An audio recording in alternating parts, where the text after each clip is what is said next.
Hey, what's up, guys? It's CJ. I'm here with Mike and Richard. We're going to get into another episode of Superhero Sundays where we talk about WandaVision episode 3. We're going to get into Jon Favreau and the Mandalorian. And of course, we're going to reveal the winner of the Real Life Hero Award. So with all that being said, roll the intro.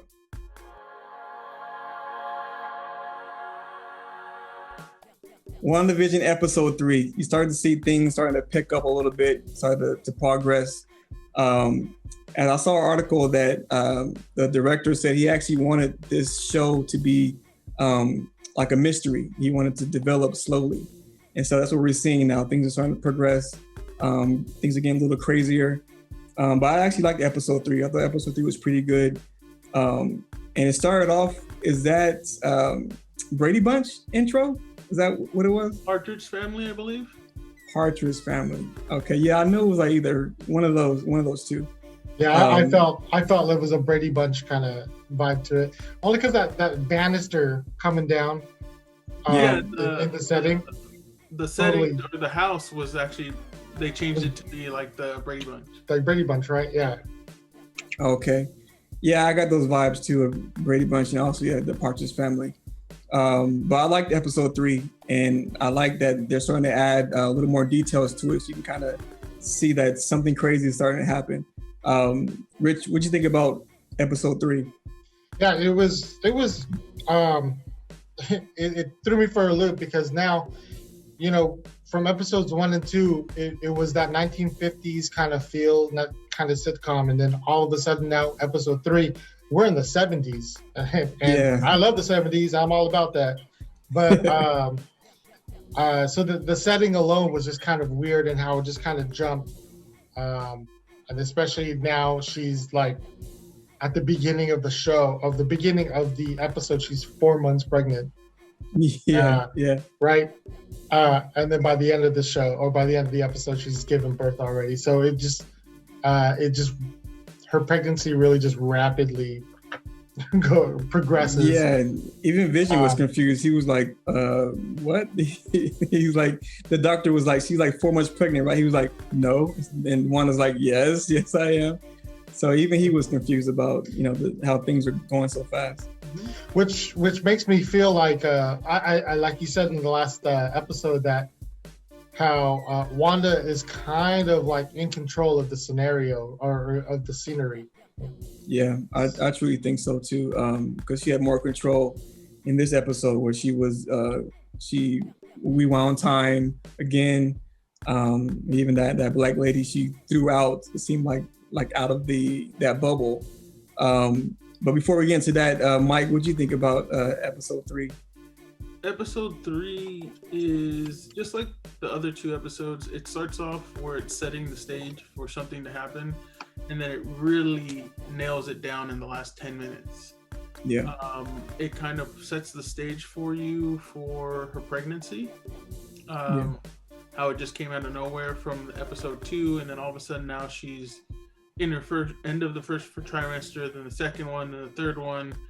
And the doctor is letting them know what's going on. Vision, like you said, doesn't really understand what's going on. Yeah. But Wanda is, and she's constantly trying to hide things from other people to know what's going on, because she knows that it's something that's not normal. Yeah, not normal. And Vision, on the other hand, is out chasing or going out running fast, showing off people his abilities, not caring from the whole trying to fit in vibe with Wanda. So it really shows how he is not following the script of what she's putting out there. Yeah. And as you can see, other people glitched, not just Geraldine, but Herb. Yeah, cutting through the wall, which is like a glitch. He was like, what? So it kind of shows how her losing concentration because of her pregnancy, that things started happening. Like you saw the whole poltergeist type of thing where the power started going off, the water started doing this and stuff like that. That because of those things that are natural and happening to her body, she's losing little controls of the reality around her.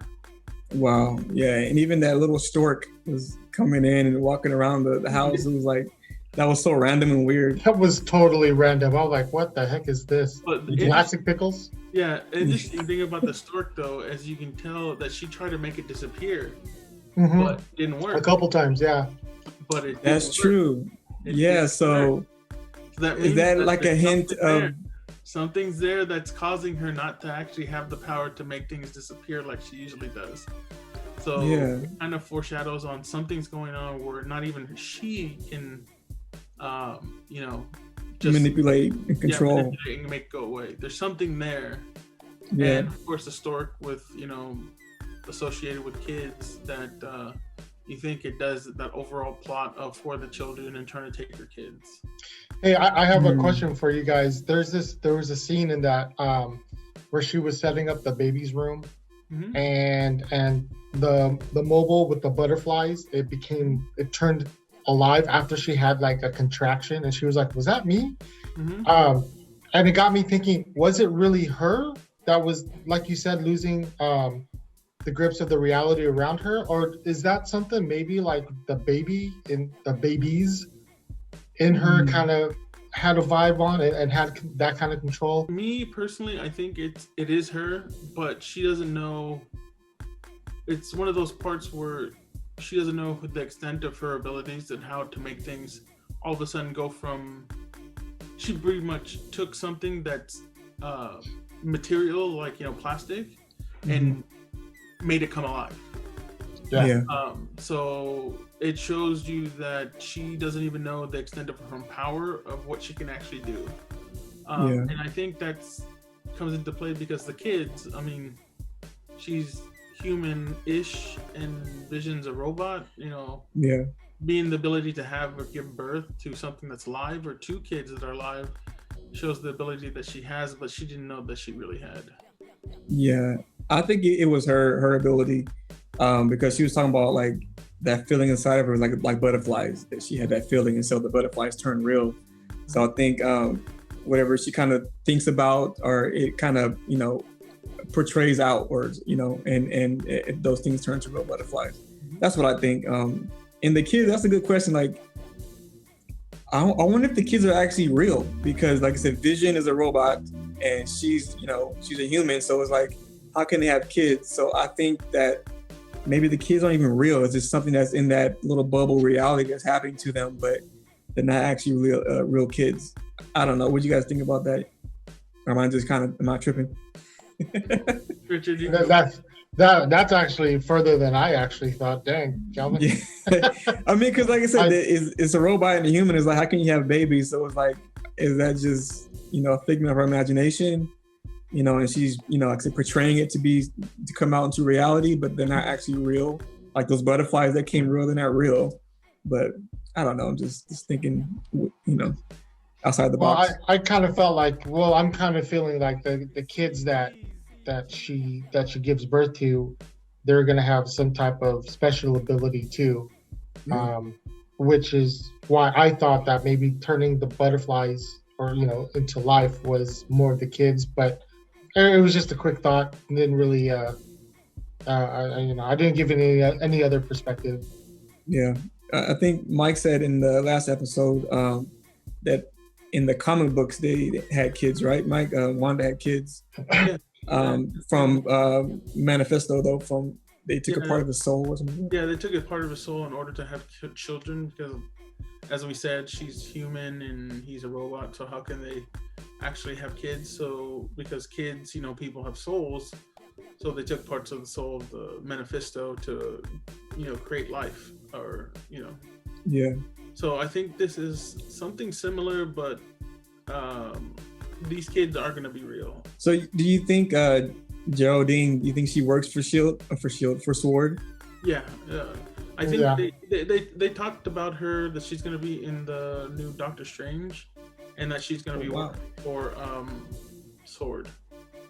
So what do you think about like that moment when it looked like she kind of broke character, and she asked Wanda about her brother, asking her about how, if wasn't he killed by Ultron?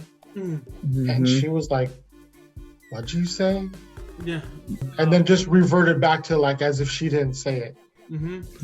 I think it goes into the fact where, again, she's losing kind of her concentration. So that was Geraldine's time to kind of inject reality back into Wanda, because people theorize and go on about how she's doing this because she wants to live this life that she never had, and she doesn't want to bring up what's actually happened in her life. So when she kind of lost concentration and Geraldine was kind of like out of that control, that was her time to inject reality into this imposed reality by saying, "Wasn't your brother killed by Ultron?" And that kind of snapped Wanda out of it, but in a way where she's like, "No, I don't want this yet. I don't want reality to come in yet." So she kicked her out of her reality. At first, I thought she killed her. At first, like when That's so too, yeah. Yeah, I was like, "Oh snap! She's gonna be on the ground, blood everywhere, or something like that."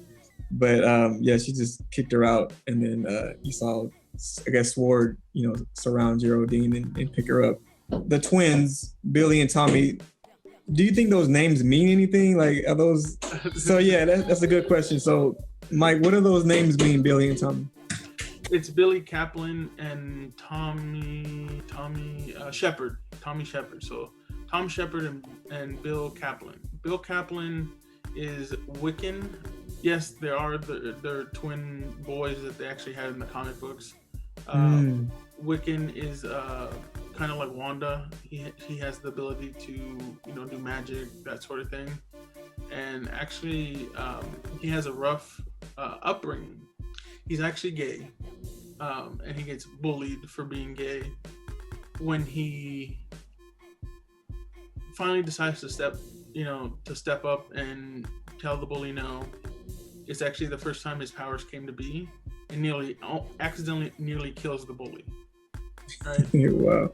Because his powers don't manifest until, kind of like mutants, they manifest during a time of crisis or a specific age. That's what happened with Billy. He's got the power to do like magic and that sort of thing. And Tom Shepard is his superhero name is Speed. So that tells you that he's a speedster, like Wanda's brother. Those two kids, when they grow up, they become into the Young Avengers, which is something that we kind of already know that Marvel's doing. As one of the either movies or shows in the upcoming future. So that puts things into perspective of this show is going to really launch everything else. It's going to be the thing that puts Phase 4 into existence. But then I wonder how they're going to work that in with Vision.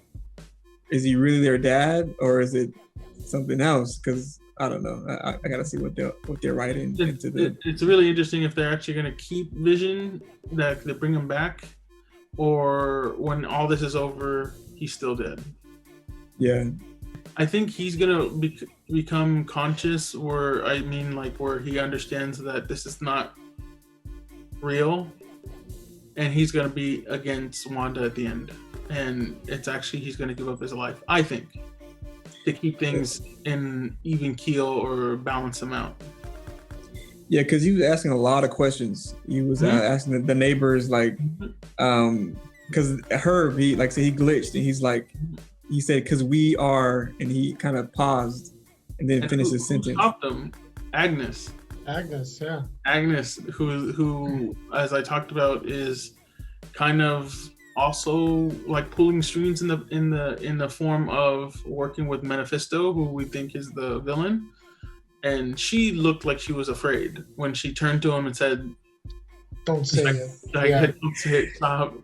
Because he could have easily said something to trigger Vision to be like, "What do you mean? Like, this isn't real?" Like, and then start asking questions. And what is she going to do to her husband? Is she going to kill him? Like, if Wanda finds out that he knows what's going on. So I think that's why I think in the later show, Vision's going to be like, "Wanda, you're doing this. You're not supposed to be doing this. You're messing with things that you have no No idea what what the consequences are. The real consequences. Like, yes, I know you went through this trauma. I know you went through all this, but in the end, you need to just, let me go and go on with life. Don't get stuck in first tagline of the first commercial. This is your, forget your past. This is the future. Yeah. Just there was a part, talking about the neighbors when Agnes was talking to Herb, and they were asking about Geraldine, and it made me feel like, they were asking about her if she was inside, and they were kind of like telling Vision how, she has no husband, she's new in town, and she has no home. It's like they were like putting her down for some reason, as if like they knew she was gonna break character or defy something or someone or something like that. It just kind of made you feel like, they're paying extra close attention to her. Yeah, I think that's what Mike kind of hinted at in the last episode, saying that there's people moving into your neighborhood, unknown, wanted people, right, Mike? Mm-hmm. That's exactly what I was going to bring up, is that they know people that are trying to infiltrate the reality.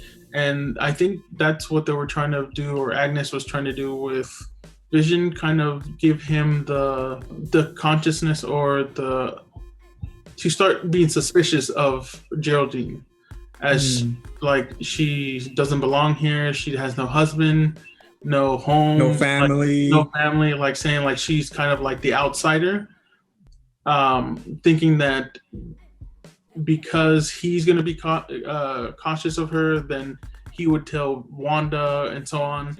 So I think they were trying to get Vision to egg on Wanda to kind of exercise her out, and she ended up doing it herself. In the commercial, it was talking about, escaping, wanting to get away. And it seems like, Wanda, with her interaction in the past, with everything she went through, all the wars and everything, I think that commercial was hinting at her wanting to escape everything and wanting to get away and finally have a family and be with Vision. I think that's what that commercial was kind of hinting at. What do you guys think of that commercial, Rich? Well, it was funny because it actually says like, want to get away without getting away. Right? Yeah. Which I know Mike kind of brought this up in the last show, that it kind of really had this Truman Show, right? Where it's a controlled environment, and you can't escape it. Certain characters can't leave, and that's what it kind of really brought back to me, is that, oh, this is just like a Truman Show. They're advertising towards one person individual, Yeah. What do you think, Mike, of that commercial? And it was also Hydra. I think Rich hit the nail right, like perfect, that they're kind of like giving these commercials to one specific person for Wanda, wanting to get away but not really get away, meaning kind of like getting away, she's creating her own reality, and then not getting away because she's just superimposing onto the current reality. So she's not really getting away. She's kind of getting away, but not really. And I was looking into like different things on Reddit, because I like to explore what other people bring into the conversation. And somebody brought up a really interesting reference from this soap to another show that Marvel had, Agents of S.H.I.E.L.D. There's a specific episode in that show where Agent Coulson, Phil, talks about Hydra having brainwashing soap. Wow. And they actually said it was the same color as the one that's in that commercial, and said that they use it to give to people that puts in chemicals into their bodies to implant memories into them and brainwash them. So it's a really cool little connection or reference. I don't know if it actually sticks, but it's really cool that it actually comes up in another show that was, made years ago. Yeah. Into this show. So yeah, it's really interesting. Well, I mean, that's what we were saying last week, right? Like everything's going to be interconnected, whether it be 4, 5, 6 movies, years, whatever down the road. Yeah. That's a very interesting take. Yeah. And it's really interesting because it all brings everything together through the masterminds of Jon Favreau and Kevin Feige. So yeah, they're all the writers for MCU, man, are just super talented. It's like ridiculous how they, like I said, years before they have something that implants into a show, and then years later they bring it back up again, and everything just flows perfectly. And again, that's why I just really give kudos to Marvel, because they do everything the right way. But Mike brought up Jon Favreau. He's super talented. He's been kind of involved with other things of Marvel. Of course, with Iron Man. He's acted in Spider-Man and some of the other shows in Marvel. I think he's really, really talented. Great director, great writer. What are some of the other works that he's done that you guys liked of Jon? I know he has a great resume. What are some things you guys like of his? I think we were talking about earlier that Richard brought up The Replacements. It's a great movie. It's one of my favorite movies. Really funny. It's really well done. The acting's good. The characters, the casting is what I mean, and also just the overall. It's great movie. If you haven't seen it, you have to see it. It's been a long time. Let me piggyback off that. Everything about that movie. It's like you said. It's actually one of my favorite movies too. I'm a big football junkie. I love football movies. I love football. I love movies. And that actually is just one of my favorite movies in general. His character is called Danny Bateman. He plays a retired a SWAT officer, and he was a star linebacker at Michigan, if I recall. And during this time where they're trying to find replacement players because the NFL's on strike, he really brings it. Man, he really brings it. And it's one of my favorite movies to watch. I love it. Yeah, I like that movie was good. I also like some of the stuff worked on, like Elf. Of course, everybody loves Elf. But one that kind of I don't think a lot of people have seen is the movie Chef. I really like that movie. I thought the writing was great, but it's about him trying to start a food truck business and all the ups and downs that takes when he tries to open up his own business. That was funny. I really liked that movie a lot. I enjoyed that one. But of course, for him, he started Iron Man, which was like the kind of set the trend or the expectations of Marvel, and it was the first phase one, the first movie in phase one, Iron Man, and that was his directing and writing. What you guys think of the Iron Man trilogy? Yeah, Iron Man. It was just a fun trilogy. It really was. He really, that trilogy kind of was the Kickstarter of the whole MCU, right? I think Hulk came out a few years before, but it didn't really have as much traction as Iron Man did. And then in the numbers, the sales, it was such a blockbuster. It really was. And then that's when it really started with waiting towards the end of the credits to get a little glimpse of what's to come. Yeah, it really started the standards for the MCU with Iron Man, because from then on everything just took off, and now we're at where we're at today. Mike, what'd you think of the Iron Man trilogy, man?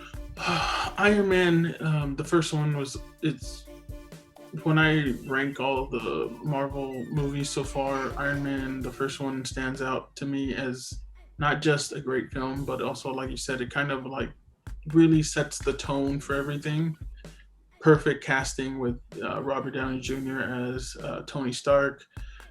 Great origin story, great first villain, just overall a great movie. And then plus it having the weight that it has to start everything, that is definitely in my top 5 of the Marvel movies so far. And the other ones are great in the fact that they keep the ball rolling for everybody, and also introducing other characters along the way, like War Machine, and bringing in what might be in the next movie, the Mandarin with the 10 rings. So it definitely brings in a lot of things. So Definitely a great trilogy, and all because of Jon Favreau, who does a great job both acting in it and also is directing it. So yeah, he's great, man. But now today he's actually still taking his talents to Disney Plus and working on other shows. And one show that he's working on now is The Mandalorian, which is another Disney Plus hit. The Mandalorian, I'm a Star Wars fan, but not like Richard is. And when I watched The Mandalorian, I was blown away. But I'm pretty sure there are a lot of real true fans who really, really were pleased with what Jon Favreau did with the storyline and the character development. Richard, what do you think of the Mandalorian? Really quick before I answer that, I read somewhere too that it was, I'm not sure how close this was or how true it is, but he was one of the top directors in line to start the new Star Wars trilogy with The Force Awakens. And ultimately they went with J.J. Abrams, which, good choice. Don't get me wrong. Yeah. It's a good choice. So yeah, just kind of throwing that out there. Yeah, I wonder how he would have did that trilogy. I'm pretty sure it would have been good. It would have been better. Yeah. And it's funny because people with J.J. Abrams being the what he directed the Star Trek, first two Star Trek movies, and then jumping over to the Star Wars, and then there's that feud of Star Trek versus Star Wars. And you're like, what? Come on. I thought I really did like those movies, but Jon Favreau is he definitely has a really good vision for his directions and for Star Wars and all. His vision for what came as The Mandalorian, from casting to scenery to story to even pop culture gathering, and the surprises and the action and the writing and just I honestly have to say it was a damn near flawless series. I agree. It was just awesome, and the way they ended that last season, I was through the roof. Yeah, through the roof. Yeah. You should have seen me. I jumped up. My wife was like, "Oh my god!" Yeah. Yeah, I remember you were texting me when you were watching it. You're like, "Have you seen it yet?" I'm like, "No, I haven't, man. Give me a day or two." You're like, "Oh my gosh, you're gonna blow your mind!" Like, and what's funny is Richard, because we work together at work, he had to school me on Boba Fett because I didn't know who he was. I was like I knew who he was, I didn't know his name. He's like, the camera. He's like, I'm sure you know. He's like, who is that? So Richard had to school me on that. So I'm excited. If I believe they're going to do a show for Boba Fett, right? Yes. Yeah. To my understanding, it's going to be the Mandalorian. It's kind of like the Mandalorian going to be taken over from Boba Fett. So still a Mandalorian, right? Yeah. Yeah. Exactly. From what I got, that at the end of the spoilers, if you didn't watch the end of season 2, but it's the Book of Boba, which is where he takes over for Jabba the Hutt as the underground crime boss. That's what that show is going to be about, and I cannot wait. Even what's the character that the woman played? Rosario Dawson, her character. I don't even know the name of her character. What was her name? Ahsoka Tano. She's gonna have her own show too, right? Mm-hmm. Yes. Man, it's gonna be so crazy. That's I'm very excited for that one because the casting of that as Rosario Dawson, I've heard that she was begging to play this role because she has a martial arts background herself, so she was very excited to play this. And looking like I believe her character was introduced more in the Clone Wars, which I never really watched. Oh. I know, right? It's great. Yeah, someone said that it's a good time to watch that now before all the other shows come out. Because it's all going to start tying in, and I'm like, dang it, that's so much material to watch. but I mean, she really fits the profile. I mean, the way she looks and the way she moves. I mean, she nailed that portrayal in that 4th episode of season 2. It was amazing. She was amazing. It was amazing, man. And it also helps that she was in all the Marvel's Netflix series as the night nurse. Yes. Yeah, she was as the nurse, right, for the night Daredevil. Nurse. The night nurse, yeah. Daredevil, Jessica Jones, Luke Cage, yeah. Iron Fist, Punisher. So, Mike, what'd you think of The Mandalorian? What's your overall thoughts on the show? Mandalorian was a great series so far. Both seasons were pretty good.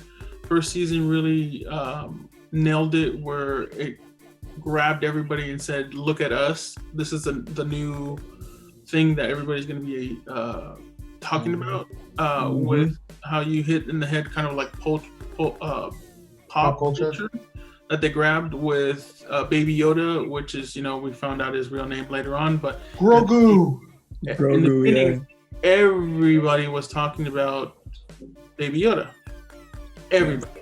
It even came Build-A-Bear. Like, it was just something that just took 2020 by storm. And that kudos to Jon Favreau and everybody that did that, because not only did they bring in a good story, but it grabbed the attention of everybody and really pulled it into the new series. And then season 2, just episode after episode, just great content.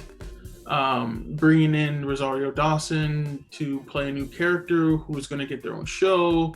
Boba Fett, showing up, like they're getting their own show. This is good. The Mandalorian is going to be what Iron Man was to MCU, where it sets the stage for everything else for Star Wars and the shows. I love the fact too that the actor who plays Boba Fett, and don't ask me his name because I don't remember. He's the Boba Fett from Clone Wars in episode 2 that came out 20 years ago now. So the whole Mandalorian thing for me, it was really the big reason why I signed on to get Disney Plus, because that was the big show that was being introduced, right? Yeah. The trailer's coming out, but you could only get it on Disney Plus. Luckily, my wife and my kid, they're into Disney movies too, so it works out for them as well. But the whole fact that all the Star Wars movies are on there, I'll start watching Clone Wars now. It's all going to get tied in. But really, The Mandalorian was the deal maker there. Yeah, I think The Mandalorian was the first original series for Disney Plus to come out for any kind of comic or Star Wars kind of thing, right? Was it Mandalorian? I think attached to like a fandom, yes. But yeah, Mandalorian, great show. I enjoyed it. I loved it. And Mandalorian, he's a hero who kind of travels from planet to planet, helping people, solving problems, going on missions. And on this show, that's what we do, is we recognize heroes. And it just so happens that the hero we want to recognize in real life is a traveling nurse, and his name is Warner Brown. I've known Warner since high school. We went to the same high school together, went to Bakersfield High School. But he's originally from Oakland, and then he moved to Bakersfield during his high school years. But then after high school, he graduated from Cal State Fullerton with his bachelor's in business. And then he graduated from Jacksonville University in Florida with his bachelor's in nursing.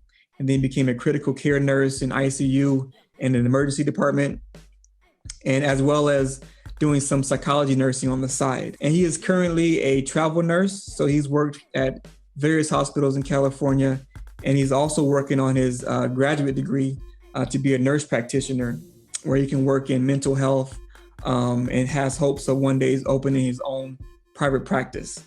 And he will also like to work for the VA and do other contract work. Warner Brown, thank you for what you're doing. We recognize you, man.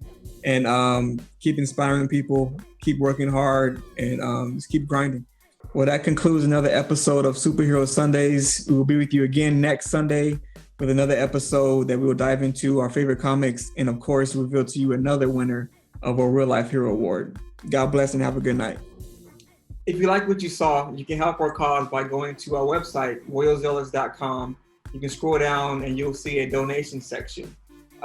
We are grateful for anything that you can give, even if it's just a like or a thumbs up or a subscription to our YouTube channel. Truly, we are just really grateful and appreciative for anything and everything. So thank you, God bless, and live the royal life through Christ.